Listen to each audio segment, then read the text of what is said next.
The scary story time came from a man who claims to be a physicist who says he's risking prison time and massive fines for revealing this information, but he thought it was important that the world should know, and he wanted to talk about an unknown object that they discovered in a propulsion lab. He said he did sign an NDA, but he believes that there's enough people working in the lab that they wouldn't be able to find him out, and he still works for the company that discovered this. Keep in mind, Spooky Scary Storytime is just a series where I share allegedly true listener-submitted stories. I have no way of proving or disproving this information, so take this with a grain of salt, but just to be safe, we'll say this is for entertainment purposes only. He says as of now, the Department of Energy has taken over this discovery and has sworn him to secrecy, but he believes this is a cause for concern on a global scale.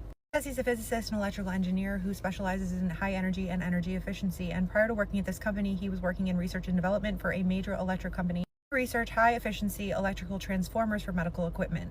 Says he became bored with the job, it wasn't fulfilling, and so he applied for a job with a company that specializes in experiments with equipment for space exploration programs. After an intensive series of interviews and an in-depth background check, he was hired, and he was assigned to work on a new project dealing with propulsion systems. The particular one he was working on was a new type of propulsion system, and when he first heard about it, he thought it was a joke because he said this is literally Star Trek technology. Going into this project, he knew theoretically that this new type of propulsion system would propel spacecrafts from energy created from antimatter and matter collision. He said they had less than a gram of antimatter to work with, so every experiment had to yield results. He said his team's job was to ensure that the high energy stream shot outward from the matter and antimatter collision chamber onto a solid lead ball, as they considered everything from cone angles to plasma shields and got to work. Went very into depth on how they did some of these experiments, but to be completely honest with you, I don't understand most of it. I'm gonna glaze over those details, but if anyone's interested, I can elaborate in the comments. To sum it up, he says that the first experiments went well, and the project manager wanted to increase the propulsion outputs, which they all thought was a bad idea. His team did not feel it was safe because they thought it was going to cause some kind of explosion. He said the lab is in a remote location, so the population nearby is mostly safe. Somewhat of an argument between the safety manager and the project manager, but they ended up coming to the conclusion that increased output was safe, barely. Watch the next experiment inside a lead fortified control room. These tests were conducted underground because when matter and antimatter collide, they annihilate each other, create high energy in the form of radiation, which can cause death within minutes. And the experiments in the plasma field was on maximum. Matter and antimatter streams were within limits at the start of the experiment. However, when the stream output was increased, he says it created something he would describe as a spherical quantum bubble. He says he suspects the plasma fields were overlapping, all the energy passed through it converging at a single point. He realized they were looking at what appeared to be a 3-foot in diameter solid black sphere. He says the project manager and safety engineers immediately turned the matter-antimatter streams off, and the plasma field apparently stabilized this black sphere. The engineers thought that they had created a black hole, and another one said that he thought that they warped space-time. To reduce power to the plasma field, the sphere began to shrink. At the energy, it grew back to its 3-foot diameter. The sphere engulfed the cone and lead ball. I wanted to study it, but I, like everybody else in the room, was afraid because we had no idea what it was. Sent a probe with a camera in, and it went in about 20 feet. There was no temperature reading, and it revealed nothing but black on the cameras. But theoretically, if it was a wormhole open somewhere deep in space, the probe would have been destroyed by extreme heat or cold, and neither happened. As the theoretical physicist on staff believed a portal to another dimension was opened. Nothing else happened. After an hour, they shut down the plasma field, and the sphere vanished. What's interesting is after this happened, he says the Department of Energy sees this data. He said he still works for the company, and they have no plans to recreate this experiment. Presumed work on their propulsion system with modified design. The theoretical physicist also believes that this sphere was a dimension between dimensions, ensuring that two dimensions don't touch. He thinks that the laws of physics don't apply there. But this physicist who emailed said that he was sharing this because his fear is that the government will find a way to exploit this, or worse, somebody else will figure out how to do this first. The theoretical physicist he works with is still worried that something will come of exploring the void, polluting our world with things from another dimension. He said, I don't know what we created, I know how not to recreate it, but my fear is that somebody else will. So that one was wild. Let me know your thoughts. Scary story time while I fix store-bought slime, Appalachian Mountains edition. I think I said it right this time. This story time is extremely creepy, and this slime is from the Dollar Tree. This man named Kevin decided to take his wife and his 5-year-old daughter on a camping / hiking amongst the Appalachian Trail. This doesn't smell like anything. Okay. Dollar Tree. Oh. I was about to say something bad. I have a classic case of a man not really believing in the scary story times that surround the Appalachian Mountains, okay? The folklore, if one will. This slime is not pokey, but it's extremely stretchy. Well, it was. Kevin was warned not to go on the trail and camp at night. He was warned not to do it, okay? Especially because he doesn't know anything about the Appalachian Mountains and he doesn't believe anything. So he was literally warned not to do it. I forgot to show y'all, I put water in here. His wife, Sarah, was a little skeptical. She didn't want to do it because she's heard the stories about it. But he was like, come on, it would be perfect for our anniversary. Like, I have this whole thing planned. And she reluctantly agreed. Keep in mind, their 5-year-old daughter has no say in this. So, yeah. They go, they're setting everything up. And in the daytime, everything's chill, everything's normal. And in the nighttime is when it starts to get shaky. Specifically, 12 a.m. Their campsite is set up and everything. They have no issues with that. And they put their daughter to sleep. So they're just minding their business, talking. And next thing you know, the forest goes absolutely quiet. I have freaking goosebumps, but I have a jacket on. I'm talking about no crickets, no bugs, no noise. It was silent. And this kind of freaked them out, but they decided, let's just go to sleep, like, whatever. So as they go to sleep, like maybe like 20 to 30 minutes into them sleeping, they start to hear footsteps around the tent. So Sarah is scared and she tells Kevin, like, say something. And so Kevin goes, hello? Nobody says anything. The footsteps stop though, so they decide, okay, let's go back to sleep. Crazy, right? They go back to sleep when their daughter wakes up screaming, and she's just like literally not making sense. She's just crying, saying, they got me, they got me, they got me. I'm adding some activator. When the daughter is screaming, that's when they hear footsteps just running around the tent in circles. And now at this point, they all scream. So I assume the daughter fell back asleep because he doesn't really make this clear when he's telling me the story. So him and Sarah are spooked, so they stayed up all night. And Sarah, she was asleep. She was unconscious that entire time. At this point, it's morning time, and when they got out of the tent, there was tracks, like, running so fast, like it kind of made a dent in the dirt. They both looked scared and pale, and their daughter is still, like, asleep. She's not waking up. They take her to the hospital, and that's where she has, I believe, 2 seizures. And their 5-year-old daughter was truly never the same after that. This is where it gets even more creepy. So when the daughter finally gains consciousness, I'm itching because I'm getting overstimulated. Okay, so when the daughter gains consciousness, she will not look at the parents. And if she does, she kind of looks past them. And like she points besides the parents. And she's always like, she's not even making sense. She just mumbles. So they decide to take her to a psychiatrist because what they experienced in the woods was truly creepy. This is where their daughter, her name is Lily, I forgot to say that. Their daughter Lily starts drawing like her and this big black thing. And the big black thing is always like looking angry towards the parents. But the daughter is constantly drawing this big creepy black thing that's like 8 foot tall, okay? Back home, far away from the mountains. But Lily, she's only getting creepier and she's just stopped talking.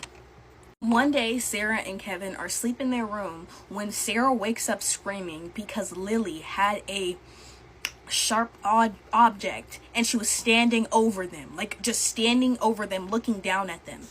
And when, like, you know, Sarah screamed, Kevin woke up, and this is where Lily goes, we will get you. Honey, you gotta go. I don't know where you gonna go, but you gotta go. So like I said, Sarah was just never the same after that. I don't know what happened to Sarah. The story ends there, and he hasn't sent me an update. So, yeah. Y'all let me know what I should do to the slime, because it came all together, but it's just, I think I broke it. We listen, we don't get scared, and we don't judge. Let me tell you guys a story time of when our neighbor's house got broken into, and the following day the criminals brought the stuff back, and then the third day after that they went crazy. So there was this man that stayed next door with his 2 kids and his wife, right? And so me and the girl were friends, and we used the same transport, Every time we were early, the transport would get us at a certain corner. And then when we were late, the transport would get us at home, right? Sharp. So this time we were very, very early, and I went next door to go get her, and then, you know, we were walking to the stop, whatever, when we got stopped by this polo, and this man with a gun came out and told us to turn around and go back. And I like, turn around, go back where? Mind you, the street, these people planned their robbery because it was in the morning and the streets were very quiet. Mind you, our transport came very early at like 6:30, so you can already imagine how really quiet the street is.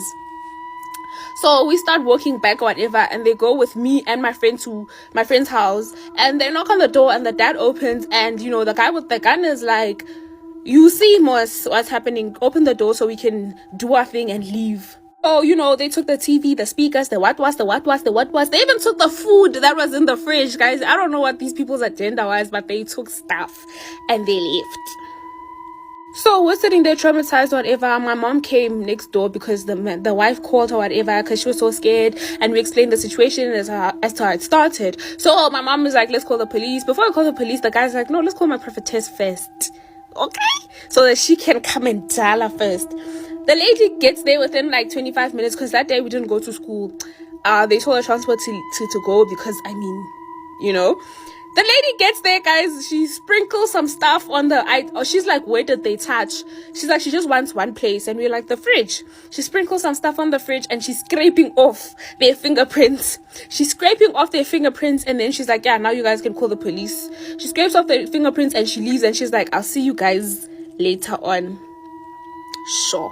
The police came, they did their little 1-2-1-2 and they left. When I tell you that it was, I don't remember what day it was, but let's just say it was a Monday. Tuesday, these people brought the things back, even the groceries. They brought their things back and one of them was itching like serious. And the one that was itching was the one that came out of the car and pointed at us with a gun. He was itching and he keeps on saying sorry. And we are kids, we don't understand what's happening. So they bring back the stuff. And they leave, they put it back where they found it because the dad was like, put it back where you found it. When I tell you, they unloaded the groceries and put them in the fridge, whatever. And then they called the police and told the police that these people brought these things back and we don't know what's happening. Obviously the police knew what the dad did. They knew, but you can't prove witchcraft in court.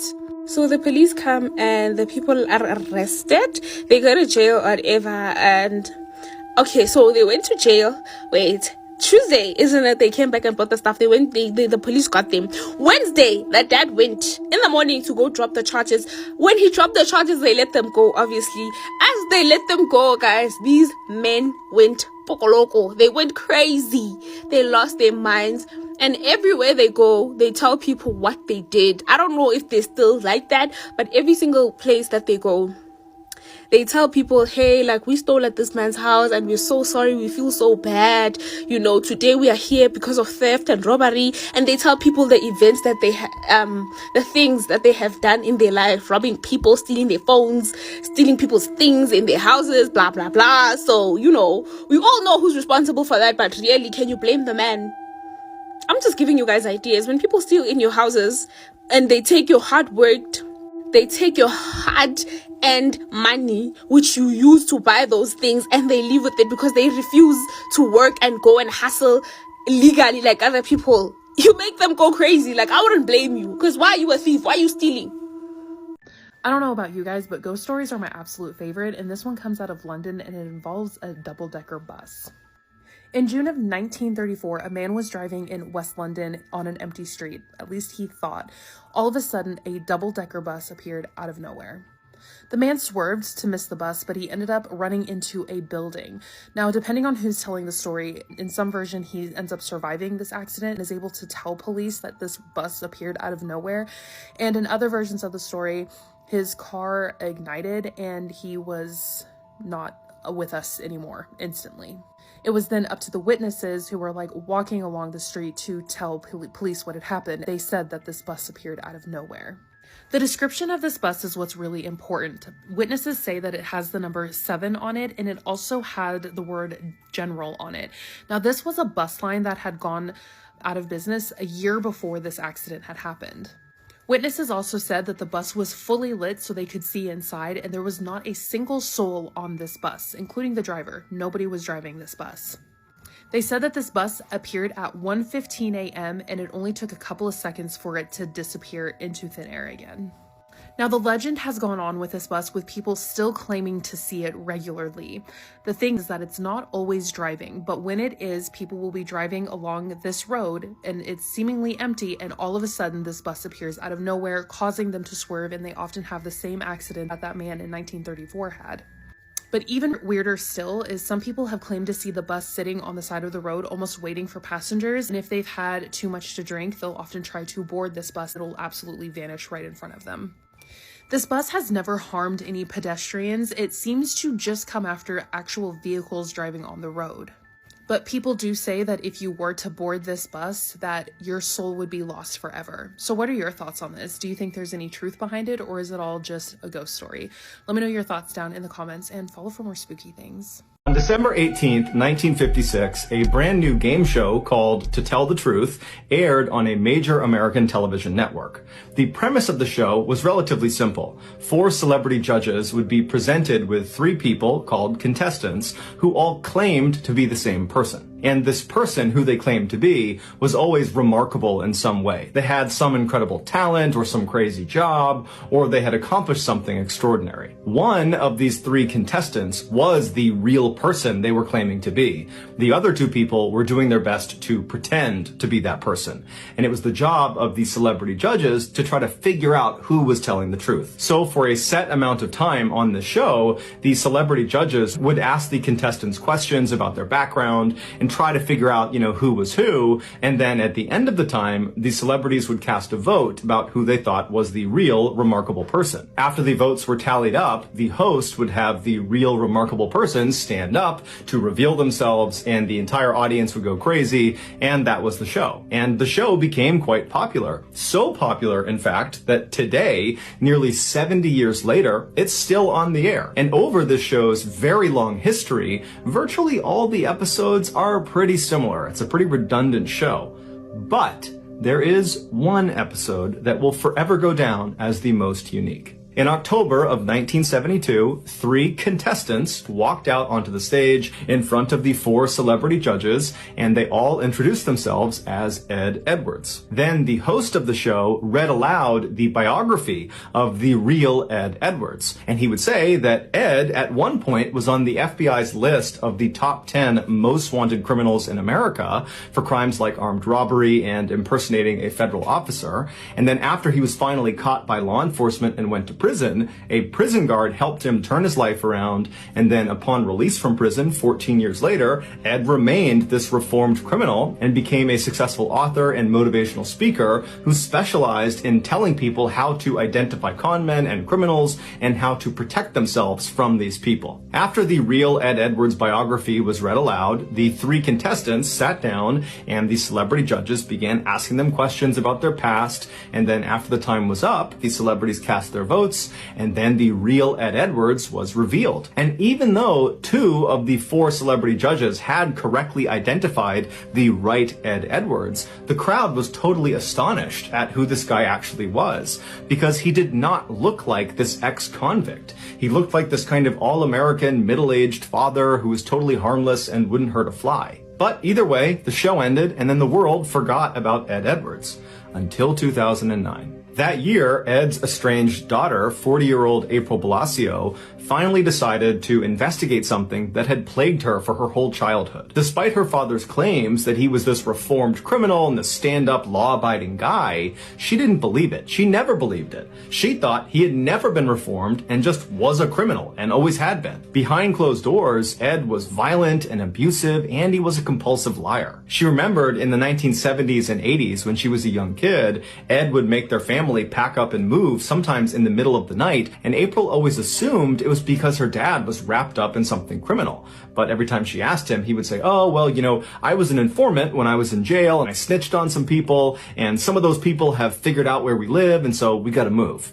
April knew he was lying, but there was nothing she could do, and so they just kept on moving around. But she always thought something else was going on. So in 2009, when April is now this 40-year-old woman, she's laying in bed one night and finally says, you know what? I'm just gonna start Googling some stuff. So she hops on her laptop and she starts typing in the different names of towns that she and her family lived in as a kid. And then after she'd write the name of the town, she'd write unsolved mystery or unsolved crime, and she would see if anything popped up. And so as she began looking, she found one in 1980. It was an unsolved murder in a town called Watertown, Wisconsin, that happened right around the time that her family very briefly lived in this town. There was this young teenage couple that had left the this wedding, and they had driven down this dead-end road, and they were just kind of enjoying each other's company when an unknown assailant who matched the description of Ed Edwards walked up to their car, broke in, shot them both to death, and then disappeared. And so on a hunch, April called the Watertown Police Department the following day and told them that, I think my father might have been responsible for this double homicide. It's just a hunch, but he matches the description. We were there in this very small window of time when it happened. And so the police said, okay, we'll go have a look. And so the Watertown police, they tracked down Ed Edwards, who was living in Kentucky at the time, and they got him to give them a DNA sample. And when they tested the DNA sample, it matched the samples that were taken at the crime scene in 1980. And so Ed Edwards, he was arrested and brought back to Wisconsin, and as soon as he was in custody, he confessed to the murder. And then he requested the death penalty. But he was told the maximum punishment for this crime was life in prison. Ed didn't like this, and so he confessed to another double homicide from 1977 in Ohio, where he killed another teenage couple, thinking that would give him the death penalty. But through a loophole, they said, well, actually, that still won't get you the death penalty. You're still facing life in prison. And so frustrated, Ed revealed a third murder he had perpetrated. In 1996, he had killed his own foster son for the insurance money. And so for this crime, he was eligible for capital punishment, and so he was sentenced to death. But he would die of natural causes 2 years later in 2011 before the state could execute him. Since his death, cold case investigators and members of his own family have theorized that Ed Edwards is almost certainly responsible for more killings beyond just the 5 he happened to confess to. In fact, many people believe Ed Edwards could actually be the infamous Zodiac Killer, who's one of the nation's most notorious uncaught serial killers that killed 37 people in Northern California in the 1960s and 1970s. If this is true, then Ed Edwards did not become a killer after he was on that game show in 1972.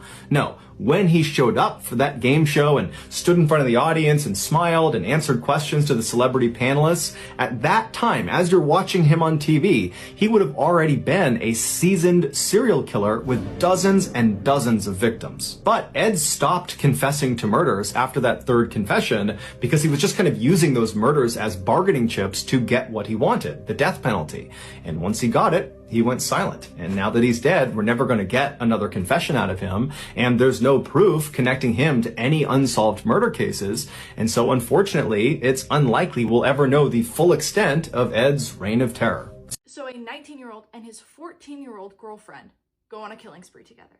Every single state in the US has had at least one serial killer. Today we're talking about a serial killer from Nebraska. If you're new here, this is a map of all the states I've covered so far. We have over half of them done, so there's a ton that you can go binge watch if you've never seen the series before.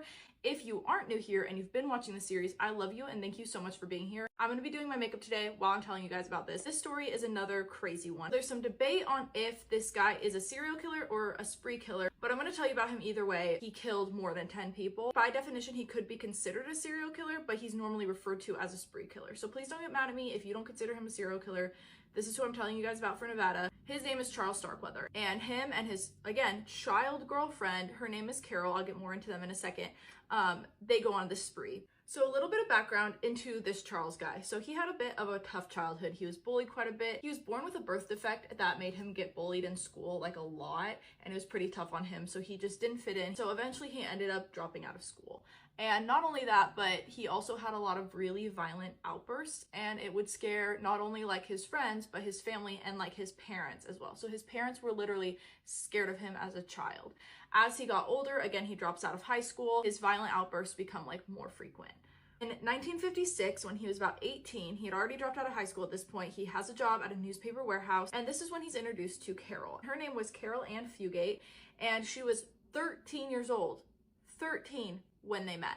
And why this 18-year-old thought it was acceptable to date a 13-year-old, I don't understand. It's disgusting. I don't know what friend introduced them and thought that was appropriate, but it's gross, and she's clearly a victim of his already. I know sometimes people get mad at me when I say that someone who is an accomplice is also a victim, but two things can be true. And grossly, they hit it off and they start dating. And his job at the newspaper warehouse was right next to her school, so he creepily would go see her all the time after work or during work or whatever, after work or during his lunch breaks or whatever. And I'm wondering why no teachers or like anyone thought it was weird that this grown man now was hanging around a 13-year-old at her school. I feel like someone at the school should have like had a problem with that. At one point, he ends up teaching her how to drive. Again, she's pretty young, probably too young to be legally driving, but whatever. And he teaches her poorly, apparently, because one day she takes her dad's car and crashes it. And so the father, and it sounds like the whole family, who already wasn't a big fan, basically bans him from seeing her anymore. After they're like banned from seeing each other, he is kind of sent into like depression. He quits his job, he ends up starting to work as a garbage collector,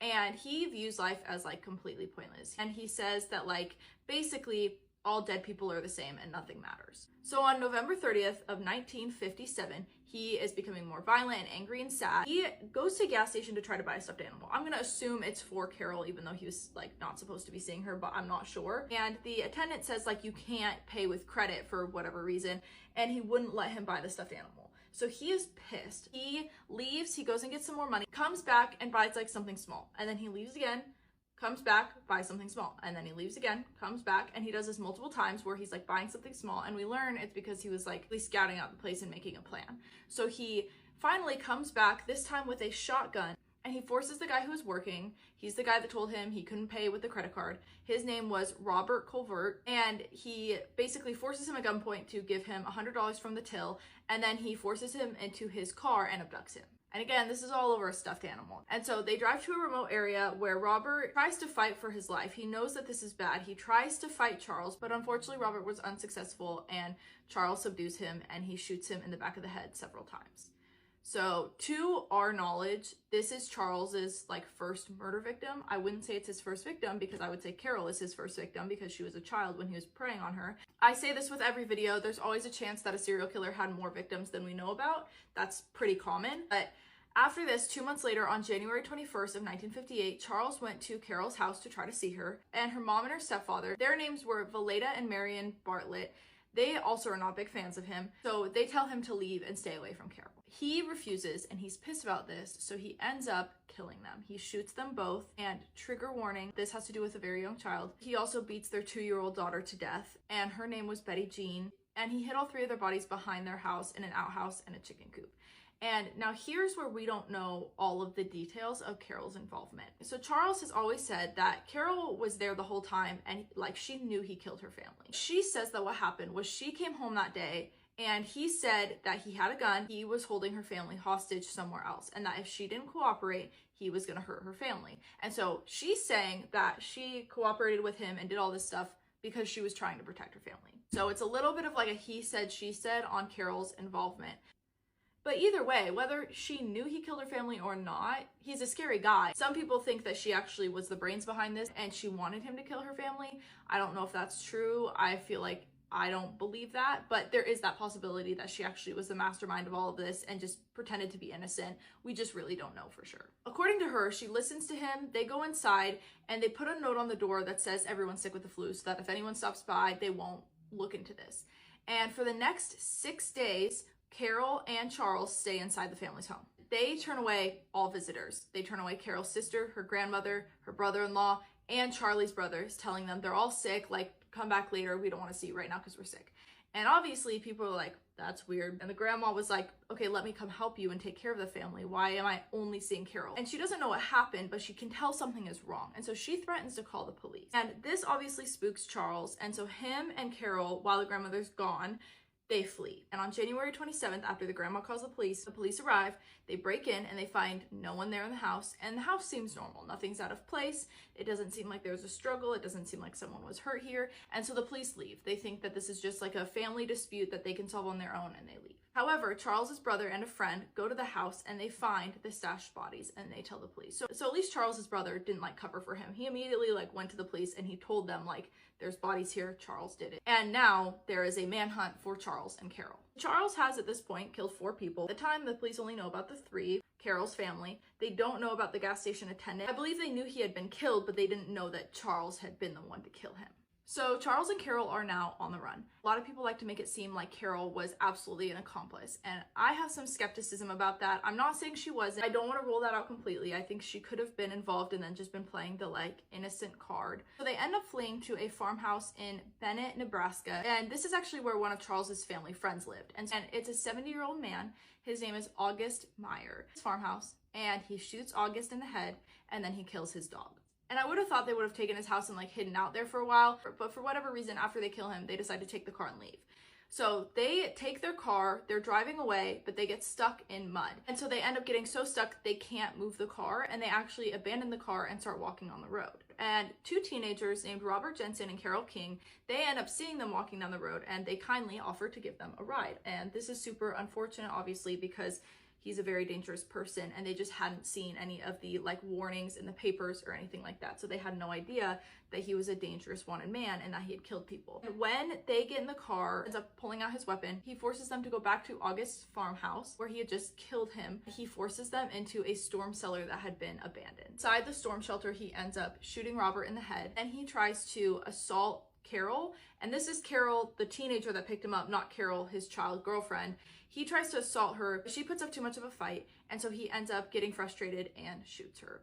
And again, this is where we don't know where Carol, the girlfriend's involvement really lies. She says she was too scared to do anything, and she just waited in the car while he was in the storm shelter with them. Charles, however, says that this is not true. He says that his girlfriend Carol shot the Carol that they picked up in the car, and that she's the one that killed her. And even if she did shoot and kill her, I still would maintain that she's potentially a victim if he's threatening to kill her family and says like, I won't kill them if you kill this girl.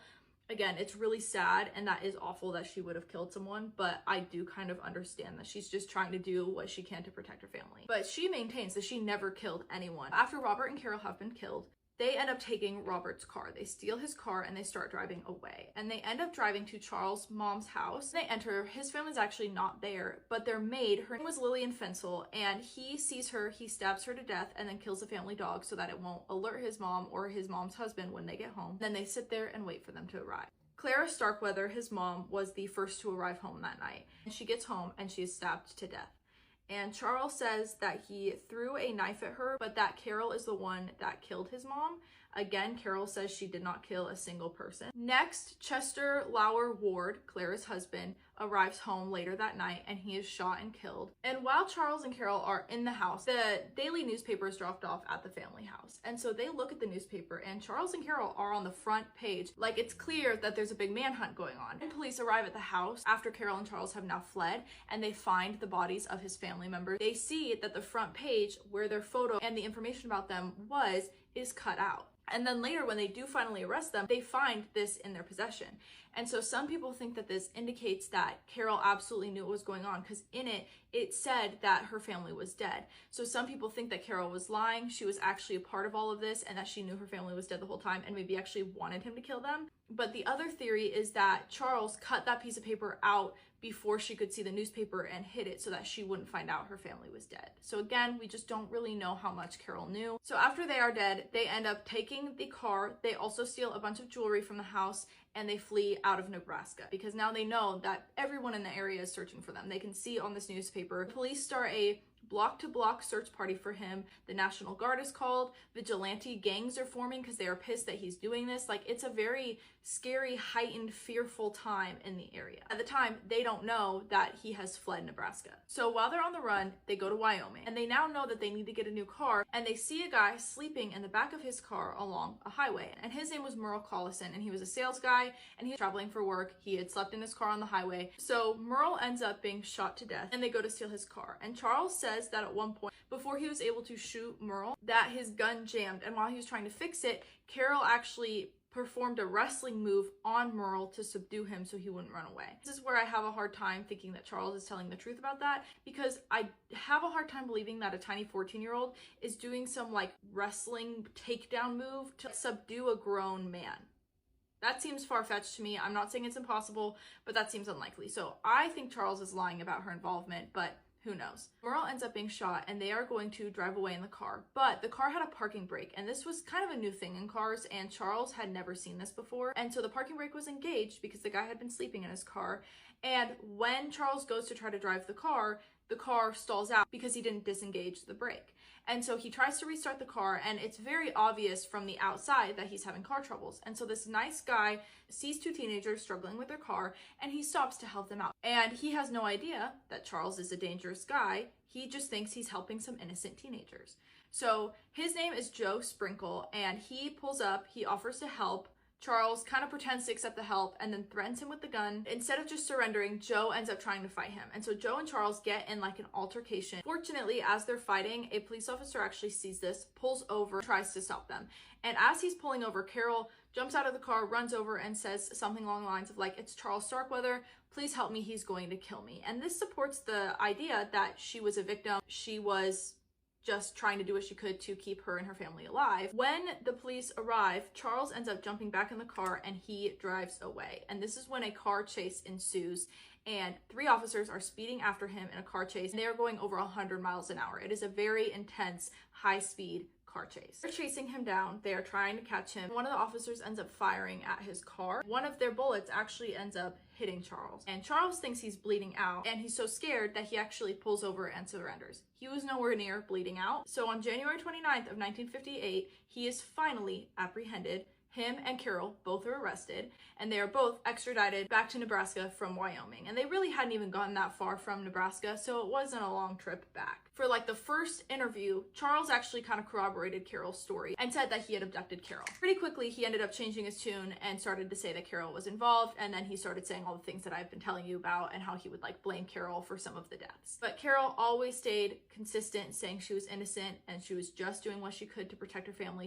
She did not know that her family was deceased until after they were arrested. So after they're extradited, they are now facing trial, and Charles is only tried for 1 murder. I don't know why he wasn't tried for the other ones.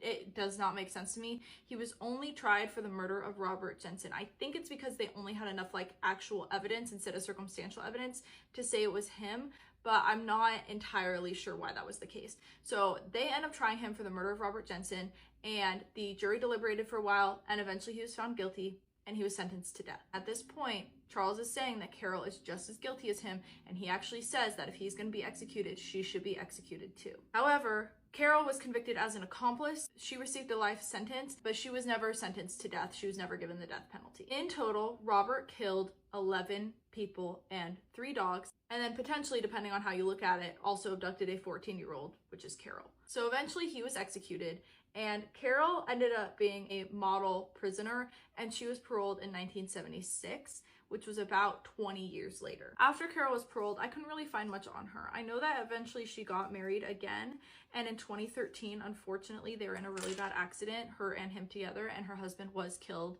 So it sounds like Carol's had like a very hard life. The only other thing that I know about her is that in 2020, she requested to be pardoned by all of her charges. Her pardon was denied, so they still are saying that she is guilty, and I do not know where she is today. It sounds like she lived somewhere in Michigan for a while. Don't know if that's still the case today. I have no idea where she is or if she's even still alive. Charles was a horrible, evil, terrible person. He killed so many people. He tore apart so many families, did so many terrible things, and I'm very glad that they found him guilty. Going to some skirt shit. Now, this story takes place in Atlanta, Georgia, year 2025. Now, this will be another fact or fiction. A very popular restaurant chain. Anyways, so this young man is a waiter, but he's also of the occult.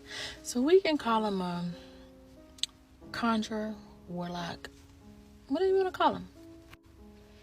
Anywho, so he notices that there is a lady who comes in all the time, often, like regular, damn near every day.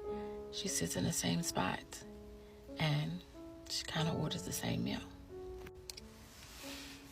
He kind of stays to himself because he's an empath, so he doesn't like taking on the energy of a lot of people.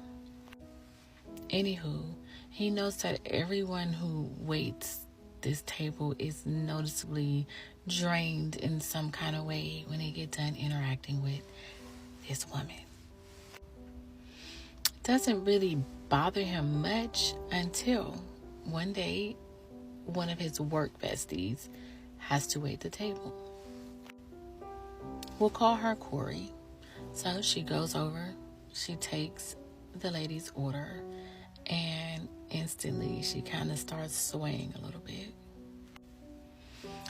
She goes over to the fountain to pour the ladies drinks, and he asked her, like, what's wrong? She was like, I don't know, I just feel a little off, I feel a little weak. She goes back over, continues her interaction. Now, by the end of the meal, it's time to collect the money. So there is an exchange where the lady here touches Corey's hand, and she kind of tramps a little bit. So Ted goes over to help his coworker out, and he tells her, like, I'm gonna take over. Now he notices that this lady here is wearing contacts to block who she is from people like him. And you guessed it, she is a vampire. But not the blood-sucking, the energy kind. She has been draining the waiters and waitresses of their energy every single time she goes in there. So they catch eye contact, and he tell her, like, hey, I'm gonna take over. I'll be your waiter from now on. Now, this pisses her off. She gets his drift, he gets her drift. We see each other. The vampire throws a fit, throws the money, storms out. She still goes into this establishment from time to time when she thinks he's not in there, because this is a very high volume place. So, is this story fact or fiction? It is indeed fact. Actually, it's a viewer's, one of the Paranormal Daddies story that was sent to me. And this very much so happens to this day. And ain't a damn thing nobody can do about it. So, for those who work in the restaurant industry, be aware of your regulars. Especially if you're totally drained after y'all's interactions. Every tip ain't good. Now that's some scary shit. I haven't told a Tokoloshe story on this page in so long. You do not want to watch this one at night. I am back with another spooky story. This one is yet another submission from South Africa. The person said, hey Rebecca, I thought I'd never share this. This happened to me, and I'm sorry if I butcher this. KwaZulu-Natal, KwaZulu-Natal, and it still makes their blood run cold. I'm gonna call the person who submitted the story Toya. But Oya always thought that Tokoloshe stories were just bedtime stories. Just threats that parents used to make to scare kids. That is until she met one. In 2020, she was renting a small room behind an old woman's house in, I'm sorry if I butcher this again, Peter Maritzburg. That woman always told her to keep a Bible open by her bed, and for some reason to sleep with her bed raised off the ground. Toya laughed it off, thinking it was just all superstition. One night around 2 a.m., she woke up feeling like something heavy was sitting on her chest. Y'all heard that, right? She woke up feeling something heavy sitting on her chest, and she could not move. She tried to scream, but her voice wouldn't come out. She said it felt like something was pressing down on her throat. Her eyes just started darting around the room, and that is when she saw it. At the end of her bed stood this thing, small and hunched, and its skin looks like burnt leather, and its eyes were glowing, almost like a cat. It was almost like grinning at her. She said it was so weird because she could hear it breathe. It was like a wet, rough sound. And the nightmare doesn't stop there, because it started to climb up the blanket, slow and deliberate, like the thing knew that she couldn't fight back laying on the bed. It climbed all up her body, and when it reached her chest, it leaned close and whispered something in a language that she did not understand. It says her ears started ringing really bad. It feels like its tongue touched her cheeks. She says then out of nowhere, she's thinking that this is a weird nightmare, but turns out, no, she was up the whole time. Because then the old woman that she rented the room from burst into the room, shouting prayers in Zulu and throwing salt at the creature. The creature shrieked, like it made this like loud screaming sound, and the creature just vanished by the door. The minute the creature disappeared, Toya was able to sat up gasping for air, drenched in sweat. The old lady made her get out of the bed, lifted the mattress, and showed her something that wanted to make her vomit. Tiny black footprints were burnt into the floorboards, and then proceeded on telling her that someone in that area sent that Tokoloshe after her. That jealousy makes people do things that you cannot imagine. The next morning, Toya says that she raised her bed on bricks, placed salt in every corner, she was not playing, and burned, sorry if I butcher this again, Mpepo, or in Pefo, sage, until the entire room smelled like smoke. She says she will never sleep on flat ground again. She prays every night. She definitely keeps her Bible open. It hasn't happened since. She says now that she is out of that neighborhood, she never experienced anything like that again. She said that was the weirdest night of her life. She thought she was undergoing psychosis. Anyway, thank you for submitting your story. Make sure you guys are following me for more spooky content. Like I say at the end of every single video, I love you, my abducted humans, from your favorite Haitian homegirl. Oh, and also subscribe to my YouTube channel. Duh. Apparently this guy had been fishing, and when he was coming back and passing by the restrooms, he started to hear something strange, and let me just show you the video. Yo, what the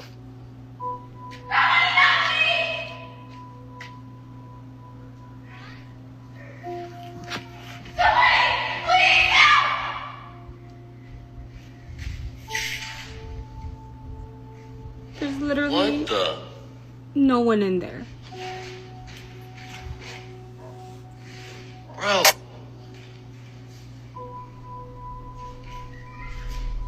There's nobody in here.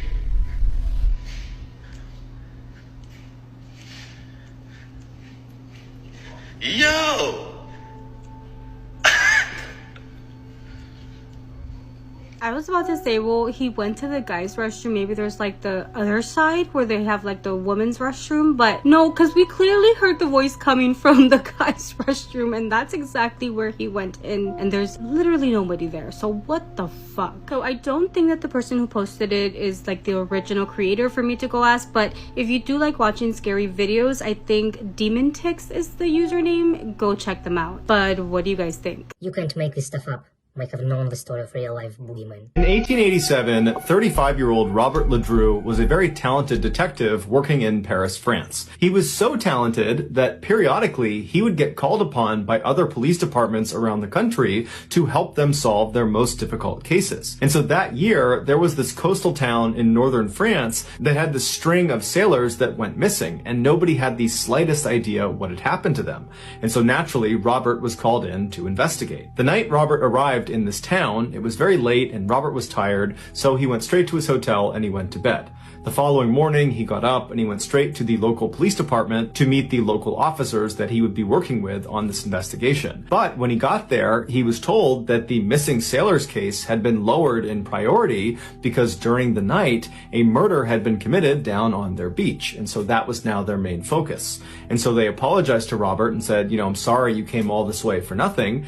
But since you're here, do you want to help us in this beach murder investigation? And Robert said, sure. The victim was a middle-aged man named Andre Monet who owned a dress shop in Paris, France. He had recently moved to this coastal town to enjoy the beautiful scenery. When his body was discovered early that morning, it was quickly determined he had been killed by a single gunshot wound to the chest, where the bullet actually went clear through him out the other side, but they hadn't found the bullet. There were no suspects, there were no leads, there was no clear motive. However, they were able to rule out robbery because there was still money in Andre's pockets. And so Robert and the other local officers left the police station and made their way down to the beach, where they began examining the area where Andre had been found. The local officers focused on looking for the bullet, while Robert decided to walk a little ways down the beach to see if there was any evidence that had been overlooked in the initial search. And after only walking a very short distance, Robert noticed some barely visible footprints that appeared to pass right by where Andre's body had been found. And these footprints, they continued past that area and then up a flight of stairs up onto the road where they disappeared. Robert called over the other officers and told them to make plaster casts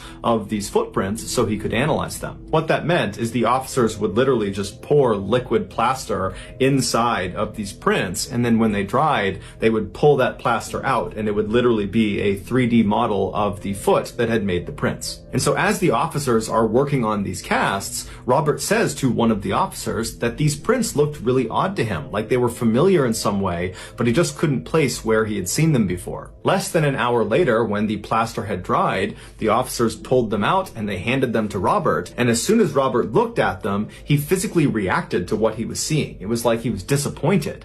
And then without saying anything, he just walked down the beach with these plaster casts until he got to this secluded area where he sat down. And he sat there for hours and hours, just staring staring at the plaster casts, seemingly unaffected by the sun that was blazing down on him the whole time and the tide that was very quickly creeping up on him. The local officers who were watching this, they didn't know anything about Robert. All they knew is his reputation, which is he is this totally legendary detective, and so they didn't dare question his methods, even though this seemed really odd what he was doing. Finally, by mid-afternoon, Robert would put the cast down, he would stand up, and he would walk back over to the mystified local officers. And when he walked up to them, he would say, "There's no reason to stay at the beach any longer or interview any more witnesses. I think I've solved the case." But then instead of elaborating, he just turned around and walked up off the beach and headed back for his hotel. The local officers just looked at each other and shrugged, and they left too. Early the next day, the bullet that had killed Andre Monet was found on the beach. And so when Robert showed up to the beach, the chief of police handed him this bullet in an effort to help him continue the investigation. And as soon as Robert looked at it, he sighed and said, "Okay, now I know for sure what happened." And then Robert proceeded to break down the murder. He said the killer woke up in the middle of the night on the night that Andre was killed, and he got out of his bed, he put on his clothes, and then he headed down to the beach. There, he encountered Andre Monet, a man he didn't know, who was most likely out for a midnight stroll as well. The two men struck up a friendly conversation, but at some point it turned into some sort of quarrel, at which point the killer drew his pistol, shot Andre in the chest, and then fled the scene. Robert told the local police chief that the reason he knew all these details is because he had been the killer. He killed Andre Monet. But he didn't do it on purpose, and he didn't remember, because he killed Andre Monet while he was sleepwalking. He told the chief when he was given those plaster casts of those footprints, he knew immediately why he thought those prints looked so familiar. Because as soon as he looked at the casts, he could tell whoever had made the prints was missing a toe, and as it happened, Robert was missing a toe. So those prints looked exactly like his footprints. And that morning, when he had woken up in his hotel room before even going down to the beach, he had noticed that his shoes and his socks, which were next to his bed, were sandy and damp. And he thought that was so strange because he couldn't remember how they got that way, but he was too busy to investigate. And that night, after he had sat all day looking at the casts and then left the beach, leaving the local police officers totally mystified, he had gone back to his room, and the first thing he did was get his revolver out from under his pillow, and he discovered that one bullet was missing, and he always kept his revolver fully loaded. And so he spent the rest of the night trying to convince himself that this was just one big coincidence. But the following morning, when he was given that bullet, he knew immediately that this was not a coincidence. The bullet that had killed Andre Monet was the same type of ammunition that he loaded his revolver with. And so he had to be the killer. He had effectively caught himself. The police were totally shocked and did not believe this at first. More specifically, they didn't want to believe that Robert, their star detective, was behind this horrible homicide. But eventually, after examining all the evidence, they agreed he had to be the killer. But to test whether this really was sleepwalking and not some elaborate cover-up by Robert, they decided to conduct an experiment. Robert, who was fully cooperative with the investigation, was told to sleep in this jail cell where he would be monitored 24/7 by armed guards, and in this cell with him would be a revolver loaded with blank rounds, and he was told to keep it under his pillow. For the first couple of days, nothing happened. Robert never touched the revolver during the day or when he was asleep. But about a week into this experiment, Robert suddenly woke up in the middle of the night in this trance-like state. He reached under his pillow, pulled out the revolver, and began firing at the guards right outside of the cell. And so this convinced the police that Robert had been telling the truth about what happened to Andre Monet.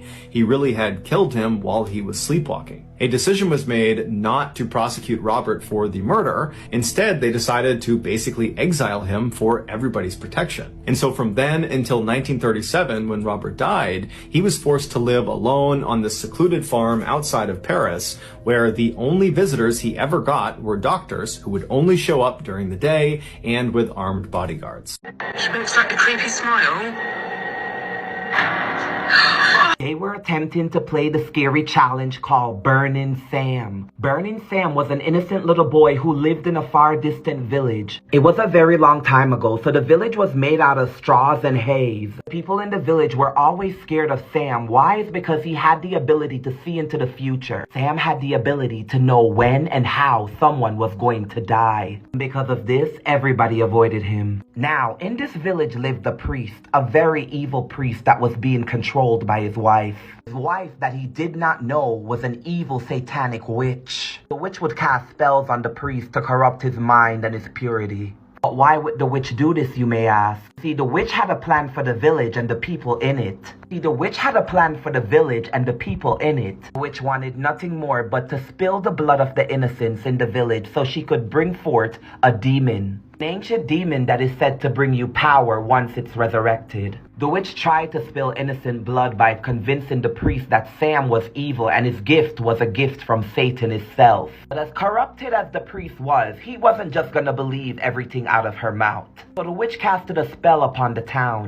A spell that will take away the rain, dry up all the rivers, rot all the corn and the crops, and get everybody sick. When that started to happen, the priest actually believed that Sam was evil and the child of Satan himself. So they all gathered their pitchforks and went for Sam. Sam didn't even try to run because he knew his fate. Sam stood up to them and said, "I will not die today. I will not die today." But that didn't stop them. They brought him to the stake and burned him alive. While Sam was frying on the stake, the rain started and washed away what was left of the fire. The people couldn't believe their eyes. He was still alive. He was not wrong. He wasn't gonna die today. Some people would say that God sent the rain to save Sam, but others would say that the ritual worked and now the rain is coming back to the town and the village. They didn't care that Sam was alive. They wrapped him up in bandages and threw him in the dungeon. Sam couldn't move nor talk anymore. If you're wondering what happened to Sam's parents, well, let's just say the witch already took care of them, as in unalived them. Sam lay in his dungeon night and day. The kids would go to his dungeon and say to him, burning Sam, tell me my fate. How will I go? How will I be unalived?" Remember, he have the gift of knowing when, where, and how. Sam would get so much pleasure from telling the kids. He became cold and evil from being locked up in that dungeon. One night, the devil came to Sam and said to Sam, "Would you like them to feel the pain that you felt? Just repeat the words, yes." Sam said yes. "Would you like them to feel your hate?" Sam said yes. "Would you like them to suffer?" Sam said yes. So the devil said, "Will you let me in, Sam?" Sam said yes. As the devil proceeded to possess Sam, his whole body became lit on fire, and that fire consumed the whole village. Sam got his revenge, and so forth. Only a few kids escaped that village. Those same kids created a game called Burning Sam. You write Sam's name 3 times on 3 different papers, and then burn the paper. You burn the first paper, you repeat in the mirror, "Burning Sam, come and tell me my fate." So on the second paper and the third paper, it says that Sam will come to your house and tell you your fate and exactly how you will be unalived. Okay, this is a really long video. If you made it to the end of the recording, please let me know in the comment section if you want me to play this game on live stream. This is one of those stories that just keeps getting crazier and crazier as it goes on. And at the end of it, I want you guys to tell me what you think actually happened. So in this photo is a man named Nathan Carmen, and he was born and raised in Connecticut. So he was diagnosed with Asperger's, which is a form of autism, which meant that he had a really hard time with social interactions and communicating. During his childhood, his parents did get divorced, which resulted in him living with his mother. Now, his grandfather on his mother's side was actually very wealthy. He had made most of his money through real estate, and he had 4 daughters, one of which was Nathan's mother. But because Nathan was the firstborn male grandson, he happened to have a very special place in his grandfather's heart, which meant that he was pretty spoiled, and his grandfather also paid for a lot of big things for him, including his schooling, housing, and apparently he also got him a horse. But then on December 20th of 2013, his grandfather was found deceased inside of his home, and authorities determined that he had passed away due to a shot in his head. But as they investigated the home, they quickly realized that nothing valuable had been taken, which told authorities that this must have been something personal. And according to the ballistics tests that were done, they were able to determine the type of weapon that was used. Now, authorities did question a lot of people, including Nathan, and when they asked him if he had a weapon of the same sort, he said that he did happen to have one, except that he no longer had it because he had lost it. And when they asked him why he had bought such a weapon, he said that it was because he was not feeling safe in his home. But he always maintained his innocence, and he said that he had nothing to do with what happened to his grandfather, and the weapon in question was never found. They also looked into his alibi, and there was about 1 hour that they were not able to account for. But because authorities were never able to find the weapon, they also didn't have enough evidence. They were never able to charge Nathan with the crime. But again, because there was some speculation and attention on him, obviously this caused some tension within the family. After his grandfather passed away, he did leave some money to Nathan as an inheritance, which he used to buy a home and a fishing boat. Now, throughout Nathan's life, one of the things that his mother really enjoyed doing with him was going fishing. It was her way of trying to nurture the relationship between mother and son, even though she had zero interest in fishing, and she was even nervous about going onto the boat in the water. But then in 2016, there was another huge incident. In September of that year, both Nathan and his mother were reported as missing after many people were not able to find them after a fishing trip that they had gone on. It wasn't until several days later that a Chinese ship found Nathan floating in a life raft all by himself. They were able to rescue him, and Nathan called the US Coast Guard from this ship. And when they asked him what happened to his mother, because at this point she was still not found, he said that essentially the boat started sinking and that there was nothing that he could do. And because everything was happening so quickly, he didn't get a chance to radio for help himself. And he also explained that he had no idea what had happened to his mother. He did not see or hear what happened. He could only assume that she ended up in the water. But right away, when authorities were doing their investigation, they discovered a lot of inconsistencies and just a lot of things that were not adding up. Authorities did find his vehicle, and inside they found buckets of eels, which was normally used as bait.